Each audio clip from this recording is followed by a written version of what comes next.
இப்பொழுதும் மத்தேயு, மார்க்கு, லூக்கா, யோவான் இந்த 4 சுவிசேஷங்களிலும் பேதுருவை குறித்தும் யூதாஸ் காரியத்தை குறித்தும் சொல்லப்பட்டு இருக்கிறது. இப்பொழுது நாம் பேதுருவை குறித்து நாம் இப்பொழுது பார்க்க இருக்கிறோம்.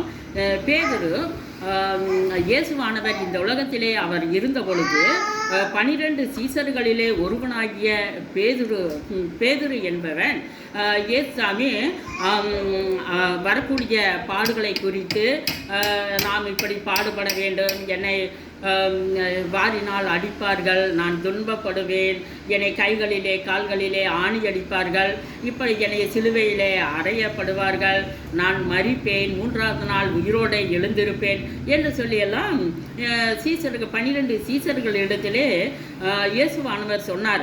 அதிலும் பேதுரு எழுந்து நின்று, இயேசுவே உம்மை யாரும் தொட முடியாது, நான் உங்களை பார்த்து கொள்கிறேன் அப்படின்னு சொல்லி பேதுரு சொன்ன பொழுது உடனே இயேசுவானவர், பேதுருவே, இன்னைக்கு இந்த ராத்திரியிலே நீ என்னை 3 தரம் மறுதளிப்பாய் என்று இயேசு சொன்னார். பிறகு இயேசுவை பிடிக்க வகை தேடிக்கொண்டிருந்த அந்த யூதர்கள் எல்லாம் ஒரு பக்கத்திலே உட்கார்ந்திருந்தார்கள், குளிர் காய்ந்து கொண்டிருந்தார்கள். அந்த இடத்திலே இந்த பேதுருவானவன் அவனும் குளிர் காய்ந்து கொண்டு இருக்கிற இடத்திலே போய் உட்கார்ந்தான். ஒரு வேலைக்காரி பேதுருவை பார்த்து, இவனும் அவனோட இருந்தான், இவனும் அவரோட இருந்தவன் தான் என்று சொல்லி பேதுருவை நோக்கி கூப்பிடும் பொழுது, பேதுரு, இல்லவே இல்லை, நான் இயேசுவை நான் அறியேன், நான் அவரை பார்த்ததே இல்லை என்று சொல்லி 3 தரம் இயேசு கிறிஸ்துவை மறுதளித்தான். உடனே சற்று அப்புறம் இருந்த இயேசுவானவர் உடனே பேதுருவை பார்த்தார். 3 தரம் சேவல் கூவிற்று.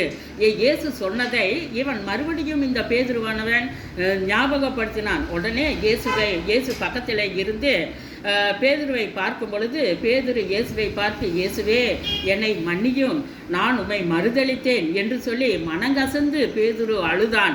சற்று அப்புறம் கொஞ்சம் தூரம் தள்ளி, இயேசுவே என்னை மன்னியும் என்று சொல்லி இயேசுவினிடத்திலே மன்னிப்பை கேட்டு பேதுரு மன்னிப்பை பெற்றுக்கொண்டான். அடுத்ததாக யூதாஸ் காரியத்தை குறித்து இப்பொழுது நாம் பார்ப்போம். ஆமென்.